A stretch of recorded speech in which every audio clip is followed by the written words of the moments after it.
وَأَنزَلْنَا إِلَيْكَ الذِّكْرَ لِتُبَيِّنَ لِلنَّاسِ مَا نُزِّلَ إِلَيْهِمْ وَلَعَلَّهُمْ يَتَفَكَّرُونَ.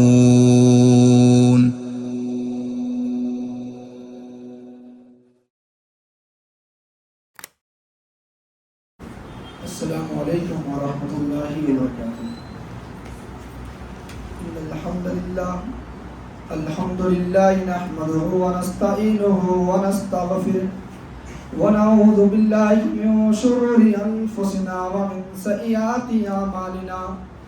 من يهده الله فلا مضل له ومن يضلل فلا هادي له. واشهد ان لا اله الا الله وحده لا شريك له وأشهد أن محمدا عبده ورسوله. أما بعد فإن خير الحديث كتاب الله وخير الهدي هدي محمد صلى الله عليه وسلم وشر الأمور محدثاتها وكل محدثة بدعة وكل بدعة ضلالة وكل ضلالة في النار. أعوذ بالله من الشيطان الرجيم. بسم الله الرحمن الرحيم. إن قارون كان من قوم موسى فطغى عليهم وآتيناه من الكنوز ما إن مفاتحه لتنوء بالعصبة أولي القوة.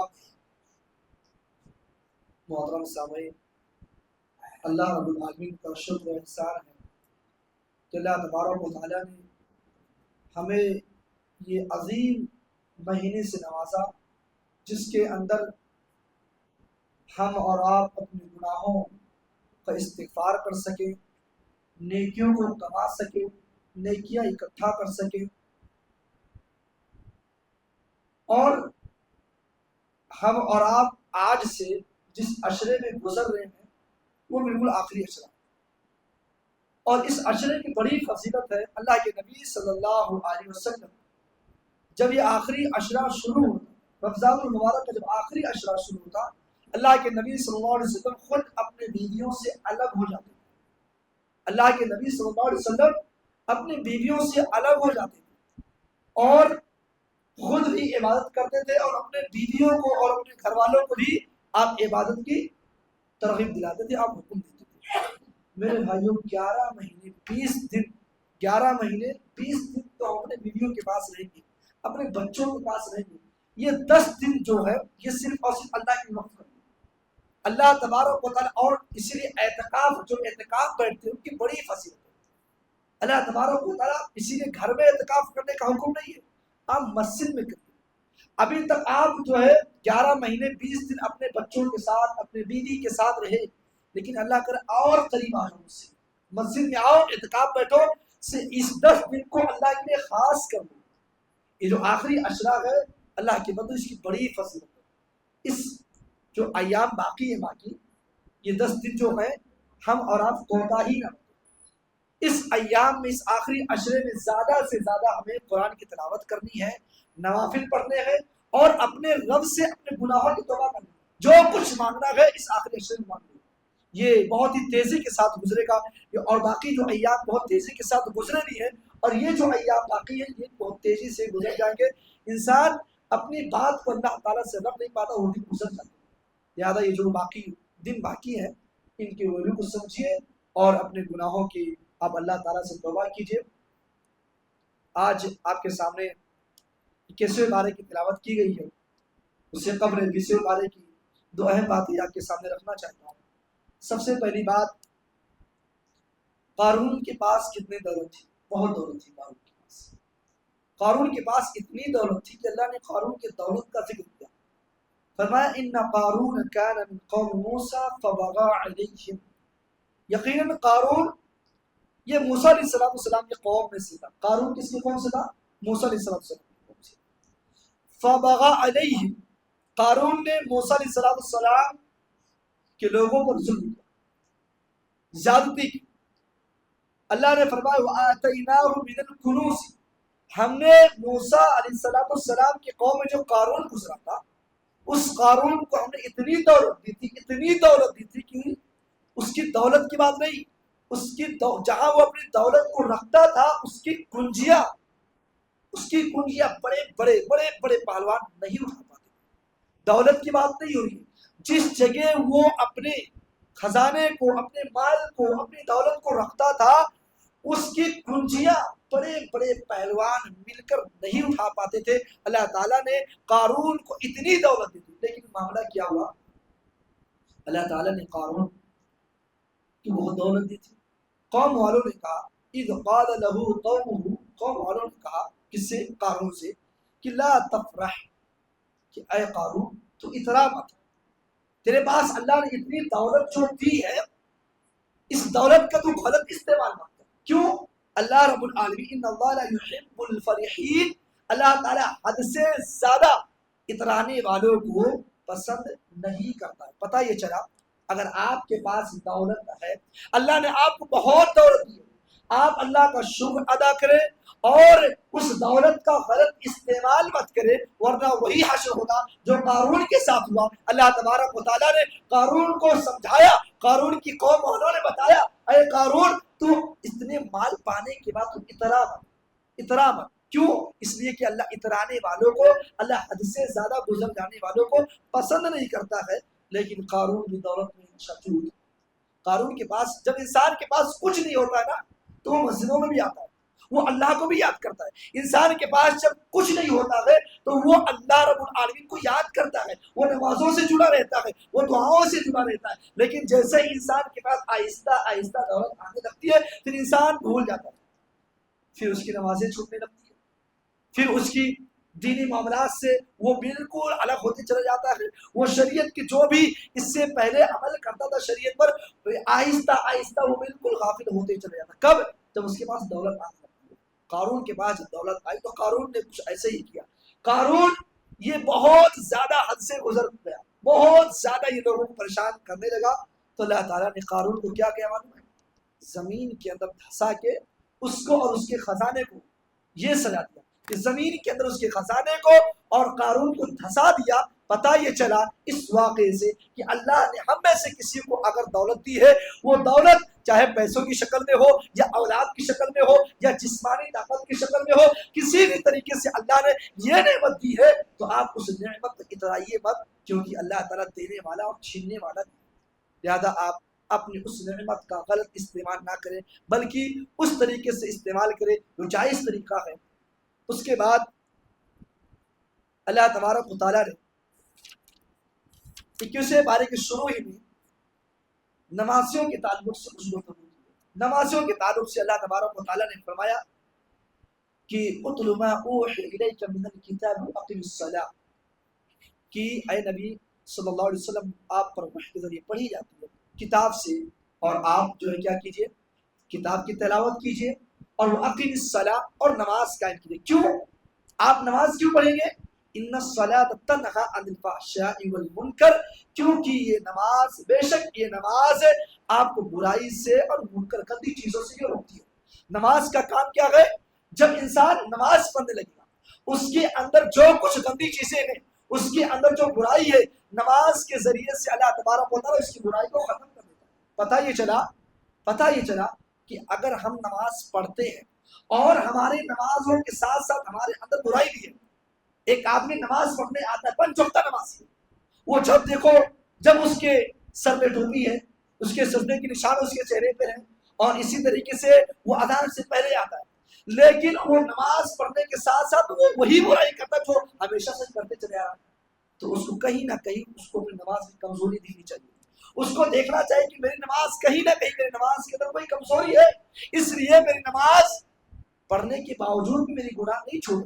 آج کتنے ایسے لوگ ہیں جو نماز پڑھتے تو ہے، ایک کھانا پوری کرتے، ایک کھانا پوری ہے بس، یا کی لیجیے اللہ ماشاء اللہ، سب کی بات تو نہیں کر رہا ہوں. آج نمازوں کے اندر بھی ریاکاری آ گئی ہے، نمازوں کے اندر بھی ریاکاری ہے. جو بزرگ ہو گئے ہیں، ان کی عمر نکل چکی ہے، تو یہ سوچ کر بہت سارے لوگ پڑھتے ہیں اللہ ماشاء اللہ. میں کسی کی نیت پر طنز نہیں کر رہا ہوں، لیکن ہے ایسے لوگ جو کیا کرتے ہیں، اگر ہم نماز نہیں پڑھیں گے تو کیا کہیں گے، دیکھو مرنے کے لائق ہو گیا ہے، اب جو ہے وہ قبر میں پہنچنے والا ہے، ابھی بھی نماز نہیں پڑھ رہا. تو کچھ لوگ یہ سوچ کے نماز پڑھتے ہیں، اور کچھ لوگ تو مجبوراً نماز پڑھتے ہیں کہ چلو ایسے تیسے ہو جائے نماز۔ نہیں میرے بھائیوں، آپ اللہ کے لیے نماز پڑھیے، اور ایسی نماز پڑھیے جو آپ کی برائیوں کو ختم کر دے، جو آپ کو گندے کاموں کی طرف نہ لے کے جائے بلکہ آپ کو نیک کاموں کی طرف لے کے جائے۔ آپ ایسی نماز پڑھیے۔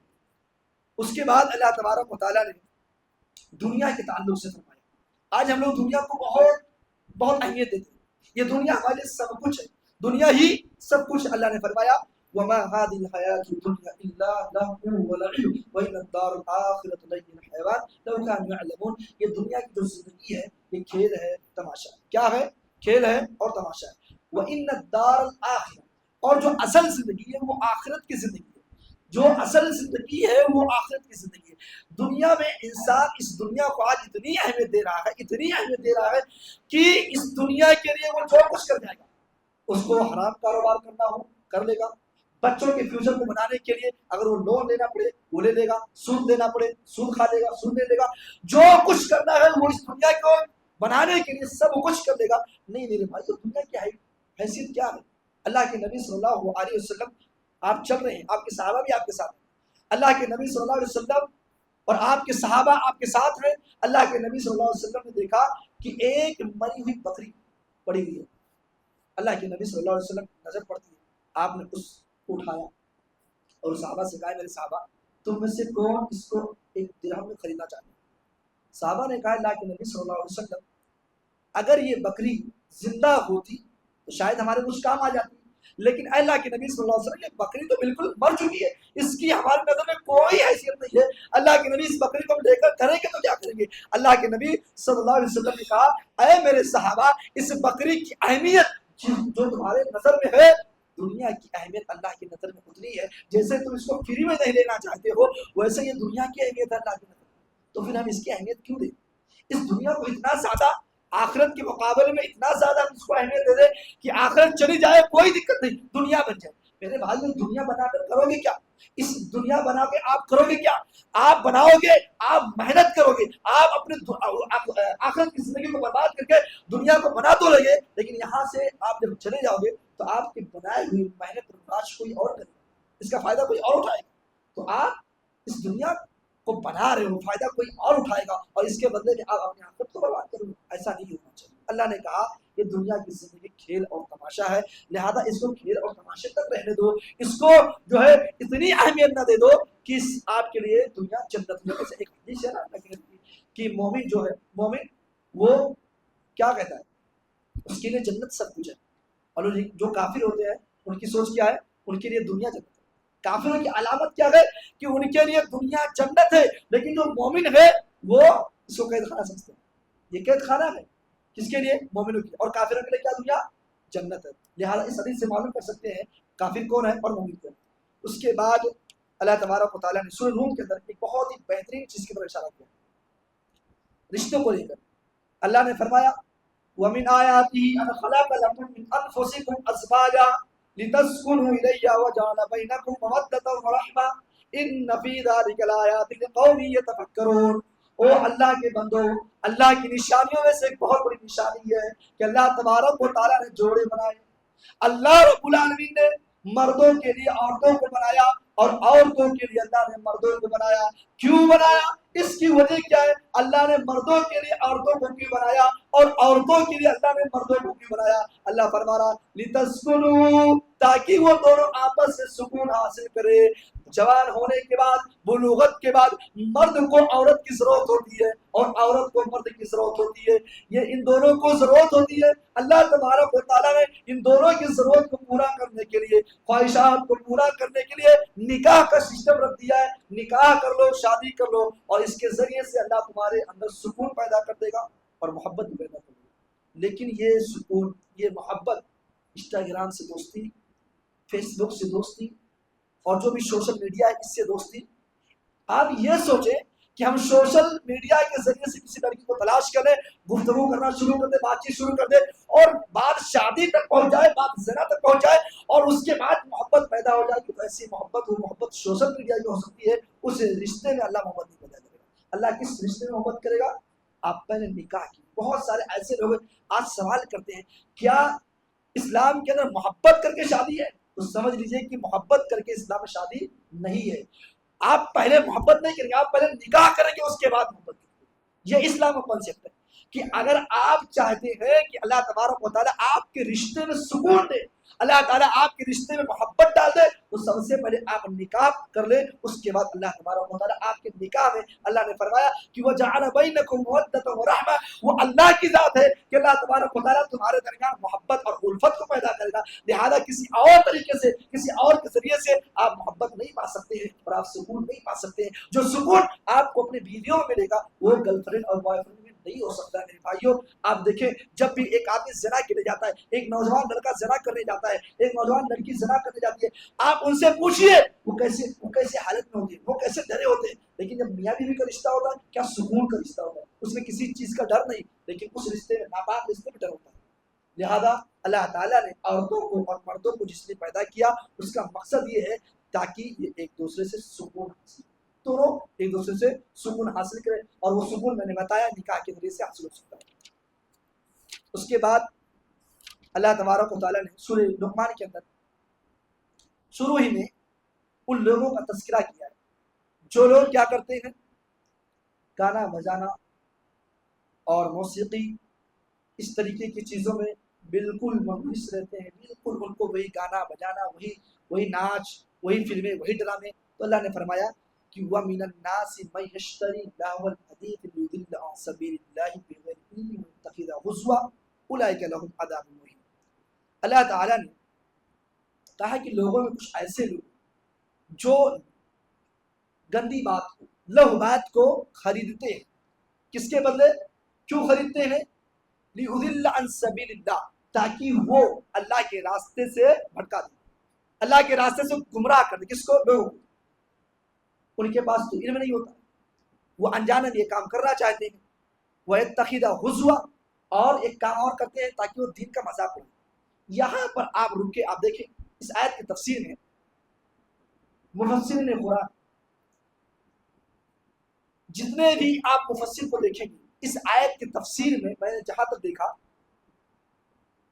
کہ اس آیت کی تفسیر میں لغو الحدیث سے مراد گانا بجانا, موسیقی اور اس کے جتنے سامان ہوتے ہیں یہ چیزیں داخل ہیں. اور اس کے بعد ڈرامے, افسانے, قصے, کہانیاں, یہ ناول, اور اسی طریقے سے جو ڈرامے چل رہے ہیں پاکستانی سیریل وغیرہ, یہ ساری چیزیں اس آیت میں داخل ہیں. اور نئی دور میں ہم آئیں گے تو ٹی وی, موبائل اور اسی طریقے سے اس کے جو بھی ساری چیزیں ہیں, اگر یہ ڈرامے, یہ افسانے, یہ قصے, یہ کہانیاں, یہ موبائل اور اسی طریقے سے یہ سیریل اگر آپ کو اللہ تبارک و تعالیٰ کے ذکر سے روکتے ہیں تو یہ سب کے سب لاول حدیث ہے, سب کے سب لاول حدیث ہے. اگر آپ کو اللہ کے ذکر میں یہ رکاوٹ بنتی ہے, یہ موبائل اگر آپ کو نماز سے روک رہی ہے, کیا مطلب یہ زبان سے بولے گی کہ میں نماز پڑھوں, نہیں, نماز کا وقت ہو گیا ہے اور اسی میں آپ بجی فٹ فٹ چل رہا ہے, تو یہ لاول حدیث میں شامل ہوگا, یہ گندی چیز میں شامل ہوگا, اور آپ اس میں شامل ہو جائیں گے. وَيَتَّخِذَهُ هُزُوًا, دیکھیں کہ دین کا مذاق بن جائے. آج شہری پر جو ہے چٹکلے بن رہے, آج افطاری پر چٹکلے بن رہے. دیکھیں آج دین کا کس طریقے سے مذاق اڑایا. تراویح کے موقع پر تراویح کا ویڈیو وائرل ہوتا ہے, فلاں فلاں ایسا ویسا, مطلب آج دین کو بالکل مذاق سمجھ لیا گیا. اللہ تبارک و تعالیٰ نے کہا کہ وَمِنَ النَّاسِ مَن يَشْتَرِي لَهْوَ الْحَدِيثِ, کچھ لوگ ہوں گے لوگوں میں جو کیا کریں گے, لاول حدیث کو خریدیں گے تاکہ لوگوں کو بھٹکا دیا جائے, لوگوں کو اللہ کے ذکر سے, اللہ کے راستے سے الگ کر دیا جائے کچھ منٹ کے لیے. جب اللہ کا ذکر ٹائم ہوتا ہے تو ہمارے سیریل, ہمارے ڈرامے, ہمارے قصے کہانیاں, ہمارے موبائل, ہمارے گانے, یہ ساری چیزیں اس میں ہم ملوث رہتے ہیں, ہم اس میں ہماری عادت لگی رہتی ہے, ہم اس میں کرتے کرتے نماز کا وقت ختم اور ہم جماعت سے بالکل. یہ بے نمازیوں کی بات نہیں کر رہا ہوں, اچھے نمازی بھی اس میں ملوث رہتے ہیں. گھر میں کتنے, اب ہمارے یہاں تو اب تو ٹی وی کا ماحول ہے, بچوں کو کہیں باہر نکلنا نہیں ہے تو گھر میں ایک بڑی سی سنیما ہال لگا دیتے ہیں, چلو اب ٹائم اسی میں پاس ہوگا. بیٹیوں کے لیے بچے باہر نکل گھوم لیتے ہیں, بیٹے اسی میں سیریل وغیرہ دیکھ لیں گی. یہ ہمارے یہاں کمزوری ہے.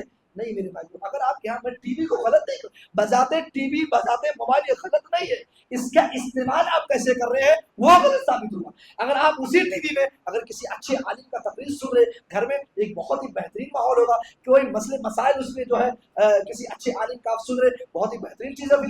لیکن آپ اس ٹی وی میں، اس موبائل میں اگر آپ دنیاوی چیزوں کو دیکھ رہے ہیں، یعنی وہی جو گانے، وہی پکچر، وہی افسانے، وہی ڈرامے، وہی سیریل، تو پھر وہ چیز آپ کے لیے لاول حدیث میں شامل ہو جائے۔ اس کے بعد ایک آخری چیز، حضرت لقمان علیہ السلام کی کچھ نصیحتیں، پوری نصیحتیں میں تفصیل سے نہیں روشن کروں گا، بس اتنا بتاؤں گا کہ ایک باپ کے لیے ضروری کیا ہے، ایک باپ کے لیے ضروری کیا ہے۔ بچوں کی تربیت کے لیے ایک باپ کے لیے بہت بڑی ضروری ہے کہ وہ اپنے بچوں کو چھوٹے ہی سے نصیحت کرے۔ بچہ چھوٹا یہ مت دیکھو کہ بیٹا جب 10 سال کا ہو جائے گا تو اس کو ہم کچھ باتیں بتا دیں گے، نہیں، وہ تب تک آپ کے ہاتھ سے نکل چکا ہوگا۔ جب آپ یہ سوچیں گے کہ بچے کی عمر اتنی ہو جائے، 12 سال، 14 سال، 15 کی ہوگی، تب بچوں کو میں وقت کے حساب سے بتاؤں گا، تب تک وہ بچہ آپ کے ہاتھ سے نکل گیا ہوگا، وہ پھر کسی اور کے پڑھنے میں آ گیا۔ تو حضرت لقمان علیہ السلام کی زندگی سے معلوم نہیں ہوتا ہے، ایک چھوٹے سے بچے ہیں، ایک چھوٹا سا بچہ، اور حضرت لقمان اتنی بڑی بڑی نصیحت کر رہے ہیں کہ آپ اندازہ نہیں لگا سکتے۔ پتہ نہیں آج کے دور میں ایسے باپ ہوں گے کہ نہیں ہوں گے۔ حضرت لقمان علیہ السلام نصیحت کر رہے ہیں کہ اے میرے بیٹے، تم شرک سے بچو۔ کیوں؟ کیونکہ شرک بہت بڑا گناہ ہے۔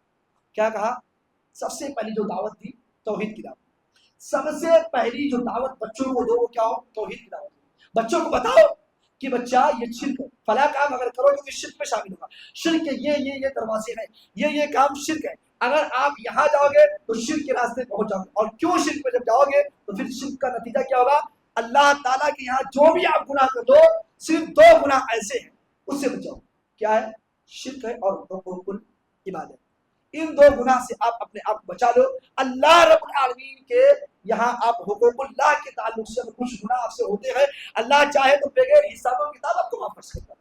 آپ کا حساب نہ لے، آپ کا کتاب بھی نہ لے، آپ کے نام اعمال کو دیکھے بھی نہ، آپ کو بالکل معاف کر دے۔ لیکن کب؟ یہ اللہ کے حکم کا معاف ہے۔ لیکن اگر آپ شرک کر رہے ہیں تو بغیر توبہ کے معاف نہیں ہوگا، بغیر توبہ کے معاف نہیں ہوگا۔ اس لیے سب سے پہلے ہم خود ایک باپ ایک ماں شرک سے بچنے کی کوشش کریں، اور اس کے بعد وہ اپنی بچوں کو، اپنی نسل کو شرک سے بچانے کی کوشش کرے۔ یہ حضرت لقمان علیہ السلام نے ہمیں یہ نصیحت ہم تک پہنچی ہے، اپنے بیٹوں کو نصیحت کی۔ اس کے بعد حضرت لقمان علیہ السلام نے والدین کی اہمیت کے تعلق سے بھی رہنمائی کی کہ بچے جو ہے اپنے والدین کو جو ہے اف تک نہ کہیں، بچے اپنے والدین کے ساتھ حسن سلوک کریں۔ اسی طریقے سے حضرت لقمان علیہ السلام نے جو ہے اپنے بیٹے سے کہا کہ اے میرے بیٹے، زمین کے اندر ایک رائی کے برابر اگر تو گناہ کرے یا نیکی کرے، جو کچھ کرے، اور یہ سوچ لے کہ یہ ساری چیزیں اللہ سے چھپ جائیں گی، تو سن لے کہ ایک رائی کے برابر، اس کے وزن کے برابر، اگر وہ رائی کا وزن یا رائی کا دانہ زمین کے اندر کسی بھی کونے میں ہو، پہاڑ کے اندر ہو، آسمان کے اندر ہو، زمین کے اندر کسی بھی کونے میں ہو، اللہ سے وہ چھپا نہیں ہو۔ پتہ یہ چلا کہ اپنے بچوں کو بتاؤ کہ اے میرے بیٹے، جو کچھ تم کر رہے ہو سارے معاملے کو اللہ دیکھے گا، اللہ حساب کتاب اس کا دے گا، اور اللہ سے یہ چیز چھپی نہیں ہے۔ یہ اپنے بچوں کو تعلیم دو۔ اس کے ساتھ ساتھ اپنے بچوں کو یہ بھی بتاؤ کہ اے میرے بیٹے، تم نماز پڑھو، یہ نماز پڑھو۔ 2 چیزوں کے بعد آپ اپنے بچوں کو کیا؟ نماز کا حکم دو۔ اور جب بچہ نماز پڑھنے لگے تو بچے کو کہو کہ بیٹا تم لوگوں کو اچھائی کی طرف بلاؤ۔ کیا؟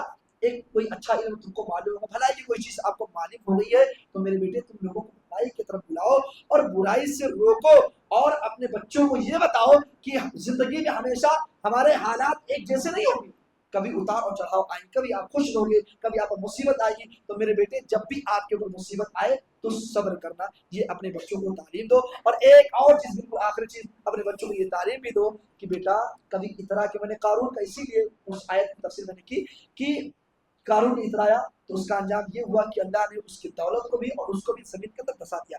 تو زمین کے اندر اپنے بچوں کو سمجھاؤ، بچہ تم کتنے بھی بڑے ہو جاؤ، کتنے بھی پیسے والے ہو جاؤ، کتنے بھی طاقت والے ہو جاؤ، جو کچھ آپ کے پاس آ جائے سب اللہ کی ہوگی، اللہ نے آپ کو دیا ہے، آپ پا گئے، تو اس مال پر آپ اترانا مت۔ زمین میں جب چلنا تو نرمی کے ساتھ چلنا، کبھی اترا کر اور جو ہے بہت بڑا بن کے اور اپنے آپ کو سب سے بڑا کہ مجھ سے بڑا تو کوئی ہے نہیں، یہ بالکل اپنے ذہن و دماغ میں اپنے دل میں کبھی مت لانا، کیونکہ یہ آپ کے زوال کے اسباب بن سکتے ہیں۔ لہذا اپنے بچوں کو یہ تعلیم ہمیں دینا چاہیے۔ اگر چاہتے ہو کہ بچوں کی صحیح تربیت ہو تو یہ قرآن آیات سے معلوم ہوتا ہے، حضرت لقمان علیہ السلام کی تربیت سے بھی معلوم ہوتا ہے کہ بچوں کو صحیح تربیت کیسے دینا ہے۔ اللہ تعالیٰ سے دعا ہے کہ اللہ تبارک و تعالیٰ ہم تمام لوگوں کو کتاب و سنت کو صحیح طریقے سے عمل کرنے کی توفیق دے۔ اللہ تعالیٰ سے دعا ہے کہ اللہ تعالیٰ آج کے درس میں جو بھی اہم باتیں ہوئی ہیں اللہ تعالیٰ ہم تمام لوگوں کو ان تمام باتوں پر عمل کرنے کی توفیق دے. اللہ تعالیٰ سے دعا ہے کہ اللہ تعالیٰ ہم نیکیوں کو قبول فرما دے اور مزید خوب نیکیاں کرنے کی توفیق دے. آمین. وآخر دعوانا الحمد للہ رب العالمین.